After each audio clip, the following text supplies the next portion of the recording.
1 John 3 verse 16 says, He laid down His life for us. We should also lay down our lives for our brothers. Love makes sacrifices. Life can be hard. But what we actually mean is, our life can be hard. We are the first to feel it when we are the ones that are being mistreated or inconvenienced. We are quick to sulk when we are the ones that feel unappreciated. When life is difficult for us, we notice. Yet, unfortunately, too often, the only time when we realize that life is hard for our spouse is only when they start to complain about it. Then, instead of caring or rushing in to help, we just think that they have a bad attitude. Just suck it up and deal with it, honey, type of thoughts. The pain and pressure they are experiencing doesn't register with us the way it does when it's our pain and pressure.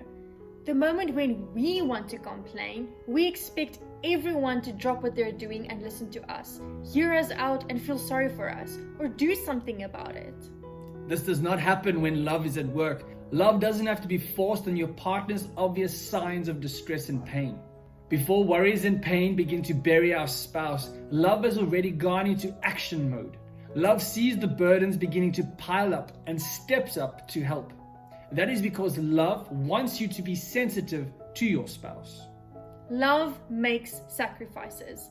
Love keeps you so tuned into what your spouse needs that you often respond without being asked or reminded. And if you don't notice ahead of time and needs to be reminded, love responds to the heart of the problem. It doesn't just slap some ointment onto the bruises. It figures out where they came from first.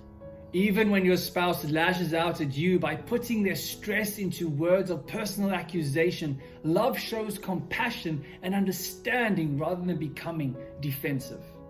Love inspires you to say no to what you want and yes to what your spouse needs. This is exactly what Jesus said, as found in Matthew 25, verse 35 to 36. He laid down His life for us, to show us that we should also lay down our lives for others. He taught us that the evidence of love is found in seeing a need in others and doing everything we can to satisfy it. For I was hungry, and you gave me something to eat. I was thirsty, and you gave me something to drink. I was a stranger, and you invited me in. I was naked, and you clothed me. I was sick, and you visited me. I was in prison, and you came to me. These are the types of needs you should be looking for in your wife or husband. Instead of staying upset about the fact that they are not treating you the way you think they should, let love pick you up out of your self-pity and turn your attention to their needs. Is he hungry? Need you sexually, even when you don't feel like it? Is she thirsty, craving time and attention you seem to give everyone but her? Does he feel like a stranger, insecure in his work, needing the home to be a safe haven? Is she naked, frightened or ashamed, desperate for the warm covering of your loving affirmation? Is he feeling sick, physically tired and needing you to help guard him from temptations? Does she feel in prison, fearful and depressed, needing some safety and intervention? Love is willing to make sacrifices to make sure that the needs of your spouse are given your very best effort and focus. When your spouse is overwhelmed and stressed out, love calls you to set aside what seems so important in your own life to help. Even if it's merely a gift of a listening ear or a shoulder to cry on. Often, all your spouse needs is to talk and reason their situation out. They need to see in your eyes that you care about them and that you are serious about helping them find answers and solutions. They need you to pray with them, and they need you to keep on following up with them on how they are doing. The words, "How can I help you?" needs to stay fresh on your lips. They need you to pray for them by yourself. Those nights you wake up for no reason and the first thing you do is grab your phone to scroll through Facebook. Maybe it's the Lord calling on you to pray for your spouse while you are beside them. Place your hands on them and pray a blessing over their lives. From their feelings, emotions, and circumstances at work, home, and family, we need to remember that every one of us, even if we are living in the same house, experiences life completely differently. And it may seem fine to you, but it may not be fine to them.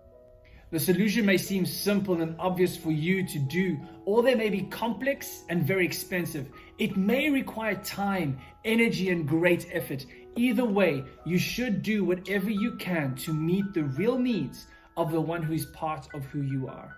After all, when you help them, you are also helping yourself. That is the beautiful part of helping your spouse. Christ did the same for us, and he extends the grace to do it for others. When the New Testament believers started to walk in love, their lives together were marked by sharing and sacrifice. Their heartbeat was to worship the Lord and to serve his people. Acts 2 verse 44 to 45 says, all those who had believed were together and had all things in common, and they began selling their property and possessions and were sharing with all, as anyone might have in need. 2 Corinthians 12 verse 15 says, I will most gladly spend and be expended for your souls.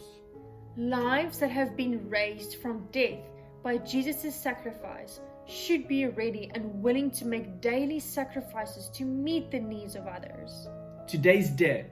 What are one of the greatest needs in your spouse's life right now? Is there a need you could lift from their shoulders today by a daring act of sacrifice on your part? Whether the need is big or small, go out of your way to meet their needs. In your journal, think about these things and write it down. How much of your partner's stress is caused by your lack of concern or initiative? When you express the desire to help, how did they receive it? Are there other needs you could meet for them today?